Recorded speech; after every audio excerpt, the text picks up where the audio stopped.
He has spoken on the topics faith, family and freedom in Cuba, Belgium, Brazil, Congo, UK and all over the USA to crowds from 14 to 40,000. International leadership speaker, trainer and coach. Author of Learn to Raw Leadership, Attitude Hack, Live a More Excellent Life, 5 Battle Strategies of a Victorious Warrior. 2021 President's Lifetime Achievement Award recipient. Founding partner of the John Maxwell team. Toastmaster International Speech Competition semi-finalist. Founder of Tell It Like It Is TV, ThatGuyRocks.com and ThatGuySpeaks.com. Creator of Story Power TV, Transforming Grace TV, and Leading Leaders Podcast. Producer of 4 TV programs and podcasts for Liftable TV and World Trumpet Television as well as multiple social media channels. Please help me welcome J. Loren Norris. You know, back in the day, a little bit before my time, phone companies, before there were iPhones, had these things called switchboards. And the switchboard was actually human operated. And the human operator, literally, when you would call and say, connect me with so-and-so, they would literally unplug a wire from one space on the board and connect your line with whoever the other person was. And it looked like a giant board of Legos or something, or you just connect one to the other. And they had to be able to move those from your line to somebody else's line. And they also had this thing called party lines. Well, a party line, and I actually experienced these. They're not so old that I didn't experience them. A party line was when several people in a neighborhood actually shared the same phone line. Meaning, I might pick up the phone and say, hey, I need to call Aunt Judy. But when I pick up the phone, the next door neighbor on this side and somebody in another city are already talking on the phone, and I literally have to wait until they're done. Or I have to tell them, hey, this is an emergency. I need to call the fire department. Or I need to call an ambulance. Or I need to call the police. At which time, the operator, who is listening to the phone call, would disconnect them and connect me to whoever I needed to be connected to, presuming that my statement that it's an emergency is true. Someone who's a little nefarious or immoral or corrupt in their values might actually pick up the phone and quietly listen to every other conversation in the neighborhood. An operator could do that easily. All they had to do was leave their headphones on when they plug in two people's connection. On a party line, it was common for someone to pick up the phone and say nothing and just listen really, really quietly. In fact, I knew people who used to unscrew the microphone cap on their phone and pull it out so that they could just listen and nobody knew they were there. And they would take notes often on the gossip in the neighborhood. Now, you probably aren't willing to admit this, but it still happens today. Yeah, that's what I want to talk about in this episode of Leading Leaders. Subscribe now for our extensive video library of leadership lessons promoting faith, family, and freedom. I'm J. Loren Norris with Leading Leaders Podcast. And let me just say, if you're naive enough to believe that in your lifetime you've had a conversation that no one else has heard, unless you're pushing the century mark, chances are you're wrong. In fact, chances are this conversation, other than the microphone I'm speaking into intentionally, is being listened to. How do I know? Because I have an iPhone. And that's what they do. Well, how do you know that? Well, because if I talk about something like a storage shed or a bank loan or homeowner's insurance, you know this. You've experienced this. The next time I open up my various forms of social media, and it doesn't matter which one it is, LinkedIn, Facebook, Twitter, all of them do it, I will see ads for the things that I talked about when I wasn't talking on my phone. Oh yeah, it's listening. Now, there's something a little more frightening to me, and that is the idea that in the realm of conversation, we can ask people who have very important jobs, like heads of security, heads of data, of large tech companies like Facebook, LinkedIn, Twitter, etc. What happens when we do A, B, and C? If I mention needing a new car, and I don't want my phone to eavesdrop on that conversation and send or sell that data to somebody, how do I stop it?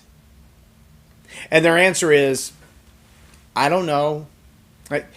I can't remember. I don't recall.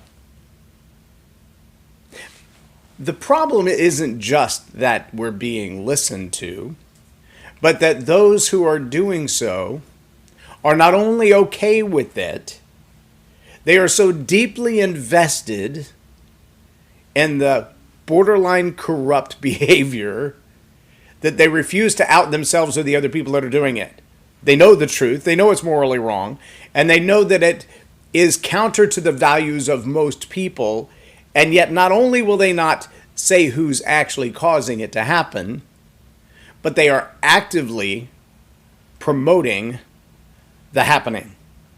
Yeah, they're deeply invested in it, financially, emotionally, relationally, career-wise. They're deeply invested. Now, we can take that same scenario one step further. Because, see, the sad truth is we're not just talking about the information that it does gather and utilize to maybe to serve you an ad that would be of great benefit to you. You know, one of the things in sales training that we learned early on was that sales training shouldn't be about manipulating and cajoling somebody to do what they want to do. What they don't want to do. It should be about expressing to them an opportunity for a service or a product that meets a need that they already have. If you sell, I don't know, cactuses made for shower loofahs, you're going to have a really hard time marketing it. Until you find that one person who says, I was awake all night last night, I couldn't sleep at all, trying to figure out where am I going to buy a loofah made of cactus. That would be the most awesome thing ever, if I could simply find one loofah made of cactus. Now, of all the people in the world, there may be one who actually thinks that. And there may be one provider who actually provides that. The genius who can connect those two together should be a billionaire. And the person needing a cactus loofah and the person providing a cactus loofah should be in a great relationship together because of that connection. Back in the day, 2 decades ago, when I sold Yellow Pages advertising, that was part of our claim, was that we connect buyers with sellers at the time of the need. Well, how do we know that? Well, because nobody takes the Yellow Pages to go sit on a picnic bench and read for entertainment. Most people don't carry the Yellow Pages to the bathroom with them like they might a Sports Illustrated or a homemaking magazine. They just don't do that. They pick up the phone book when they need a plumber. There's a time of need, and there's a specific product in mind. That's kind of the way the algorithm listens when your phone eavesdrops on your conversations and sends you the list of people who provide the service or product that you're looking for. That's not altogether a bad thing. Where it gets to be a little tricky is when it's listening to things that you would rather not that it hear, and you don't get to choose what it's listening to. Also, when it decides what's important to tell someone other than a product or service provider. See, the nice thing about my Yellow Pages is when I need a plumber, I know where to find a plumber. And because Yellow Pages were local, meaning they were serving the area that I lived in, I knew I wasn't going to get a plumber from New Jersey if I'm in Dallas.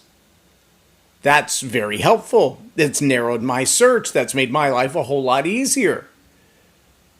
But I also knew that I was going to get a plumber and not a prisoner. But see this eavesdropping thing that your device is doing.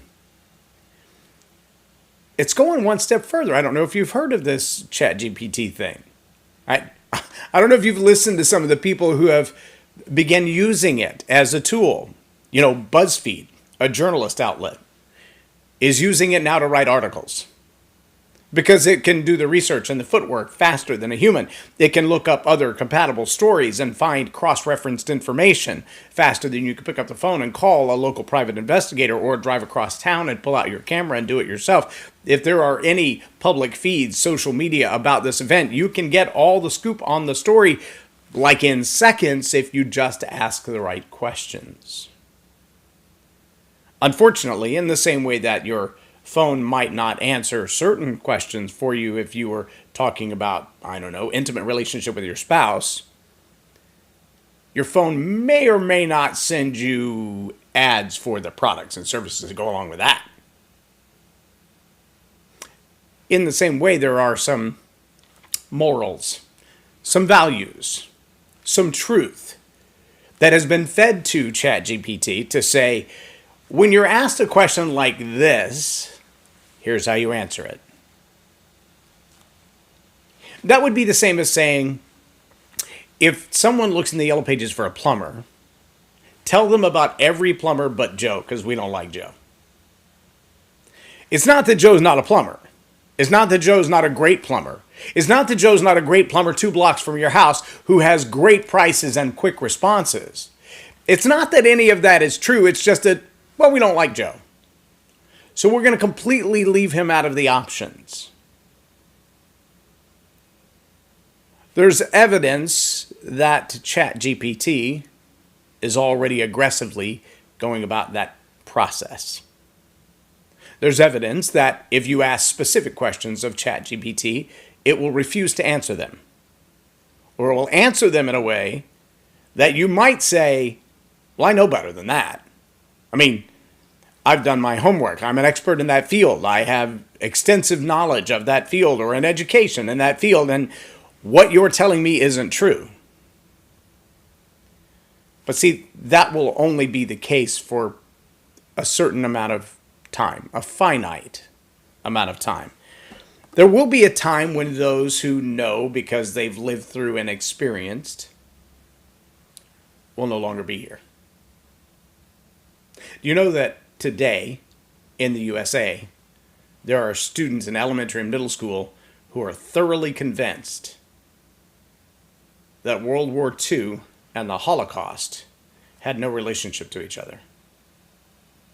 In fact, there are some elementary and middle school age kids who are thoroughly convinced the Holocaust is a myth. I remember being in the room listening to a young lady explain how she had been taught that the Holocaust was a myth. But in the room was a woman who still had the tattoos on her arms and the evidence inside her soul that the Holocaust was not a myth. Leaders must be dedicated to the truth. Not just the convenient truth, not just the truth that serves them well.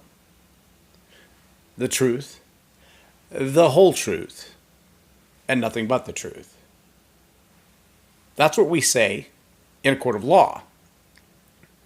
That's essential in the way that we lead.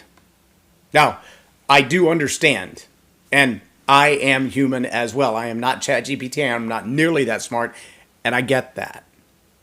I also know there are some facts of history to which I am completely oblivious. There are things that I don't know at all. But I'll tell you, like I learned while I was in the military, when someone very wise said to me, when the IG inspector asks you a question and you don't know the answer, don't lie, don't make something up.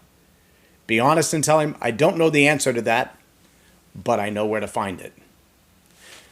Be resourceful when you can't be the resource. Be resourceful when you can't be the resource. Even if the truth, when you find it, is uncomfortable.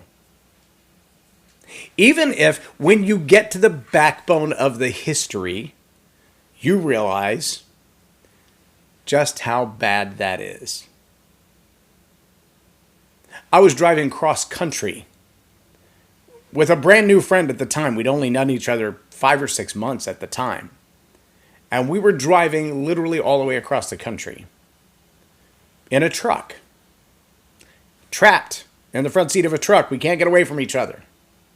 We're both 8-9 hours away from home. When the conversation about Black Wall Street comes up, he's an African American man or a black man. I am not. I've never heard the history of Tulsa's Black Wall Street. Never heard anything about it. Used to live in Oklahoma. For a season, lived in Tulsa. Never heard the story. Never heard of Emmett Till. Not that that information wasn't true. It was just outside my scope of knowledge, outside my scope of experience.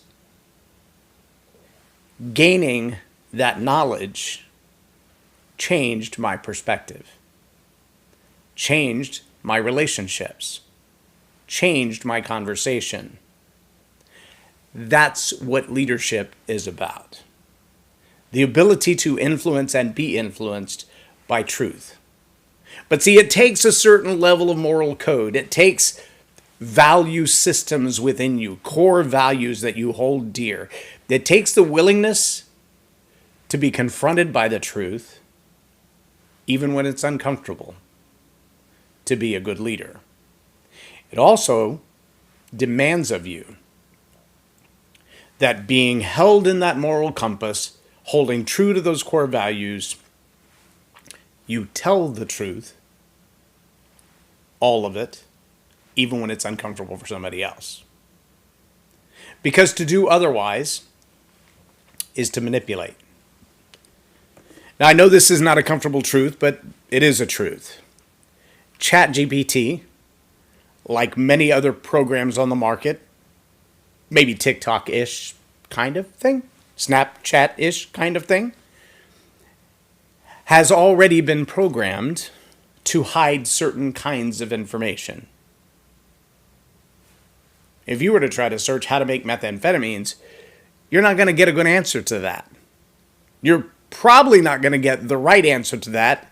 Thankfully, that has been scrubbed from easy access, so every 14-year-old out there who wants to make a buck or get high for a weekend isn't out there creating a criminal empire. But there are other things that have been deemed equally dangerous. Other things that have been deemed equally offensive. That are only in the realm of a certain group of people who believe those things to be dangerous. You probably can't see it on the camera angle that I'm on right now. I'll switch to this one. Behind me, you'll see my President's Lifetime Achievement Award. That's the big red framed document. On either side of that, you'll see stacks of history books. Biblical archaeology, biblical maps, Bibles and translations of Bibles. It's an area of fascination and study for me. I am a person of faith, and I do confess Jesus Christ as Lord and Savior. But you'll also see behind me books from marketing people who are not believers. Books from leadership people who are atheists, straight up. Books on race from people that I vehemently disagree with. But that doesn't mean that I block that knowledge from my mind or that I ignore the experiences of an Emmett Till or a Black Wall Street. Because that would be foolish. I don't live in an echo chamber. I've learned to lead the narrative, though. And when information is being withheld, when truth is being suppressed, when core values have been reestablished counter to what is most productive for the broader of society, I take offense at that. When I hear leaders intentionally mislead, obfuscate, lie about what they know, what they did know at the time, I'm very concerned about that. Because I know that in a way of communication, the absence of truth often leads people to believe there's an absence of facts. Not the case. In fact, often it's exactly the opposite. There's an overwhelming abundance of evidence that this thing is true. They just don't want you to know that it's true. So they'll distract. They'll hide. They'll lie. They'll manipulate. They'll over-aggrandize something else so you'll stop looking at the details and find something else more important. Look, a spy balloon. Oh wait, that's the fifth one. Never mind. I'm just saying. Leaders need to be more responsible for that. And I'm challenging you and charging you as a leader to be more responsible than that. To take seriously the conversation that comes out of your mouth, out of your fingertips, out of your video. Are you telling all the facts as you know them? Or are you manipulating the data so that it suits you best?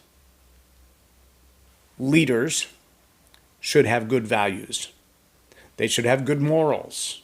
They should be committed to the truth, even when the facts behind the truth are inconvenient or uncomfortable. If you want to remain a leader, an impactful, influential leader, do those things. Hold those things valuable.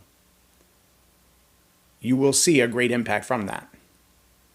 You'll also build a whole lot of trust while other people are seeing theirs eroded. I'm Loren Norris with Leading Leaders Podcast for Tell It Like It Is TV. Have a blessed day.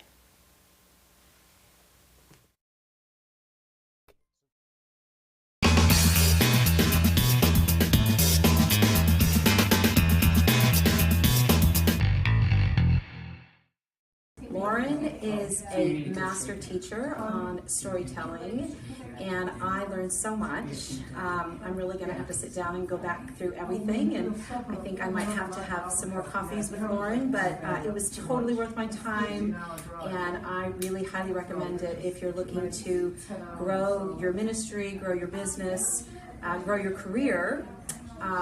Loren will serve you well.